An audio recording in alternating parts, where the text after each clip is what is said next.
What if there was a UFO so big it was hidden in plain sight and they built a structure around it because it can't be moved? Well, that's what Ross Coulthart, investigative journalist who you may have known from In Plain Sight, his book, the Need to Know podcast, and as of recently this past summer, that News Nation bombshell interview with UFO whistleblower David Grush. Now, today, Ross made some updated comments on that huge UFO that's hidden in plain sight. So let's take a look at the original clip where he made that comment and then the updated comments today in another clip, in another interview. So I'll put links to the full interviews, both of them, and Project Unity, where he made the original comments, and then today, that UFO podcast where he made the updated comments. All right. And then we're also going to take a look at a Reddit post that posits actually a good theory on where this possibly could be. So again, I'll put links to all of this. Hi, I'm Patrick. This is Vetted. Let's jump in. If you haven't already, hit that like button. Leave a comment down below where you guys think this is and what do you think of this particular comment from Ross Coulthart. All right. And if you haven't, please subscribe. We need it. Thanks, guys. Let's go. All right, here we go. So this is on Project Unity, host Jay talking to Ross Coulthart, and then he dropped sort of a bombshell. Let's jump in. Explicitly and specifically described, explained, and justified to the appropriate congressional committees, congressional leadership. It's pretty amazing, this stuff. And I mean, I've forgotten where it is, but, Douglas Dean Johnson's written it up the best, where he writes about how the new Senate intelligence bill that Kirsten Gallagher is pushing, it gives holders of non-Earth origin or exotic UAP material 6 months to make it available to the all-domain anomaly resolution office. Yeah, but Ross, doesn't that just give them 6 months or more to hide their shit? Okay. People are going to question what I'm about to say. What if some of that shit is so big it can't be moved? Is that what you're saying, Ross? Is that what you've been told? That's exactly what I'm saying. How big is big? Big. So big they built a building over it in a country outside of the United States of America. I know that sounds preposterous, and I know, oh my God, you can just hear them now, the bleating debunkers. Gotta be honest, it actually doesn't sound that crazy. Sounds pretty logical and almost exactly what you think they would do, if I'm being honest, right? Where do you hide something? In plain sight, right? Right under your nose. The last place you would look. No wonder Ross named his book In Plain Sight. Let's see this investigated. Let's just see what happens. Let's test these allegations before the Congress. It's very, very easy for people to go, oh, there's no evidence. Oh, my goodness me. Let's just go away and ignore it. Let's test it. We haven't even got there yet. You know, there's a whole cadre of supposed experts on social media who are saying it can't be, therefore it isn't. And that's been the default for so many years. It can't be, therefore it isn't. Imagine if what Mr. Grush is saying is true. Great clip. And look, Ross went on further after this to explain in other interviews that he cannot reveal where this is, okay, for national security concerns. And I get it, right? If he just pops that out of where he's been told of where this is, think about that. There's no real plan. It's kind of like the Storm Area 51 idea, right? It's not the right way to do this. So I understand why he's not revealing where it is or confirming, right? One, because of people that told him, right? What would that do for him? His sources, his credibility. So I get it. And again, national security concern. as much as we don't want to admit sometimes, that's a real concern that we have to consider.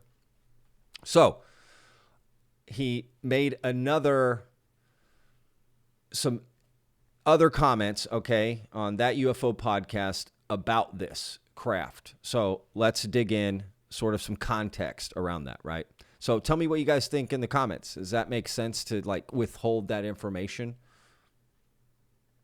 I want to take you back a few minutes before we move forward. You brought up, and it was like you were reading my cheat sheet here. The craft you mentioned, and that's been a talking point now for months. It was outside the US. In this podcast Discord chat, it's much more civil than it is online, and people were discussing those.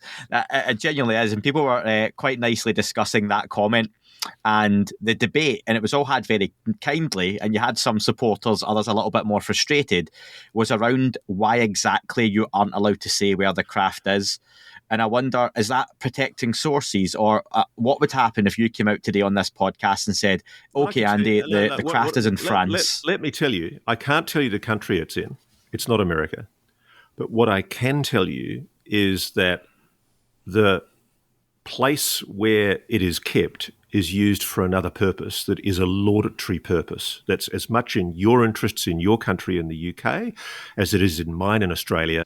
So he's saying a lot of like it's a place that's praised, looked highly upon, right? And serves another purpose. Well, that makes sense, right? It wouldn't just be, this is the place for the UFO. So that makes sense that they would. Now, is that technology part of what that facility is, whatever this is, right? Is it a museum? Is it someplace tourists go? Is it open to the public? Is it private? Is it used for scientific research? And then secretly within, they have this as well. Who knows, right? These are just theories, all speculation. And as it is in America. So the simple reasons are that, you know, there are other uses for the place where this object is stored.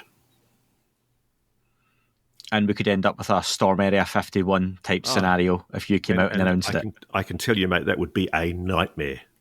See? That's what I'm talking about. Storm Area 51, right? I honestly hadn't watched this clip yet. So, like, it's interesting. They're just saying all of that. Yeah, I agree with that. Exactly. That is, to me, reason enough not to say where this is, unfortunately. You know, just a lot of us in this community just can't be trusted. Hate to say that, but, you know. Absolute nightmare. And yeah, I don't think a lot of us can be trusted with the truth and disclosure. But does that mean we don't have a right to know? I don't know. That's the argument, right? I don't know. It's like, I've always said there's two questions in this topic, right? Are we alone? And have we been visited, right? Because they're two very different questions. But now there really is a third question, which is, do we have a right to know, actually?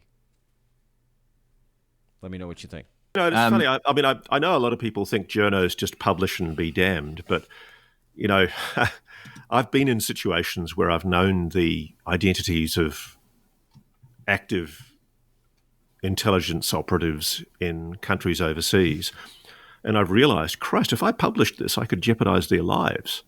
So there is an element of source protection as well. I mean, I don't want the personnel in those facilities to be hurt, and it could create an international incident. I mean, you know, I have a source that I'm protecting in the UFO community, right? Someone very close to Luis Elizondo. And I made a video showing that I need help figuring out what this is, but I cannot reveal who that person is. And, you know, they had told me that they're afraid of being trolled or doxxed or harassed by the UFO community, right? Because, I mean, I hate to break it, but there is a lot of that in it, right? I mean, go to Reddit, right? You ever been on Reddit? I post stuff on Reddit every day. And sometimes if I get involved in the comments, it's all it is aggressive harassment, gaslighting, ad hominems. And then they say they're not doing that. They troll you. They get real aggressive. Show me, tell me, prove me this, that. I mean, it's crazy, right? So it's almost like we have a right to know, but we can't have nice things, man. So until the UFO community calms down a bit, right, it's never going to happen. We need to be a little more patient and neutral, and I know that's tough to take in. But if we've waited this long to find out, we can find out the right way. Because once that genie is out of the bottle, that's it. Once Pandora's out of the box, that's it. There's no going back. You cannot put the toothpaste back in the tube, right? So I honestly understand this. You know, I also protect sources, and there's a reason. One, you want to keep the door open because then no one will come to you, tell you anything, or show you anything, or reveal anything, right? It's like a friend. If you break their trust, they're not going to want to be your friend anymore. So I do understand this. I mean, it's up to the US to make a judgment about, you know, if somebody like I know this. I was laughing the other day because somebody said on Twitter, oh, yeah, Coulthart must be lying because he couldn't possibly know this. He's just a journo. And it's funny, you know, many is the time I've wished to myself, I wish I didn't know a lot of this stuff, because as a journo, it's actually a bit of an overwhelming responsibility. It must be a burden, right? A burden to have this and not be able to say it. You want to, but you can't. To have to make these judgment calls. I actually frankly wish somebody in the US intelligence community would show leadership and develop a spine and go to the White House National Security Advisor, Jake Sullivan, and say, Mr. Sullivan, for God's sake, you know, let us put out some kind of a statement. Because we really are at that state at the moment. You know, so many people privately know what's going on. And I'm sorry to sort of talk in vague, oblique hints, but what's going on is pretty bloody horrifying and confronting and outrageous. And I know the White House knows about it. And the reason why, for example, I suspect Thomas Monheim, the Inspector General of the Intelligence Community, put out such a, how do one say this politely, evasive response to the inquiries from the congressman asking about whether he was taking David Grush's allegations and complaints seriously. He didn't deny that he was doing an investigation, but he basically denied doing everything else that's within his powers. And I know for a fact he's doing an investigation because I've seen conclusive evidence in the last couple of weeks that his investigators are talking to people to investigate Mr. Grush's claims. I've been presented with absolutely incontrovertible evidence that the Inspector General of the Intelligence Community's investigations are ongoing. And so the only reason why he, as an executive appointed official, would be reluctant to speak publicly and admit what he knows is because the White House is putting a blanket on what people can say and what people can talk about. And I know this might shock people, but I'm actually quite sorry for the Pentagon. I feel sorry for Susan Goh, the PR person for the Pentagon, who has to try and put out all the fires on this because, frankly, I don't think the president is showing leadership right now. He's so distracted by his own personal scandals, he's not thinking about the implications of the gradual unfolding of the biggest story in human history. You know, if you were the US president right now and you were facing corruption scandals and uncertainties in the Congress about your continued leadership. Are we talking about Trump or what, Ross? Biden's got his own scandals, but I don't think that's the reason that conversation isn't being held. I think we're looking at that possibility. I'm hearing that the president's capability to continue to operate as president is seriously open to question. That may be true. Wouldn't it be a great moment if he showed leadership and actually instructed his national security advisor to actually pick up the reins and say, listen, yes, this is what we know? I mean, in a way, just to push back a little bit, right? We need dialogue here. What about the UAP Disclosure Act, right? If the president signs that in, right, he's got a review board. He will help assign those people. So he's getting involved, maybe not in the way we want, but baby steps. Yes, it's being kept secret from you. Yes, there are certain things that we're going to have to keep secret for national security reasons. We're not going to talk about X. But we can tell you, and I think they should, we are aware of a non-human intelligence engaging with this planet.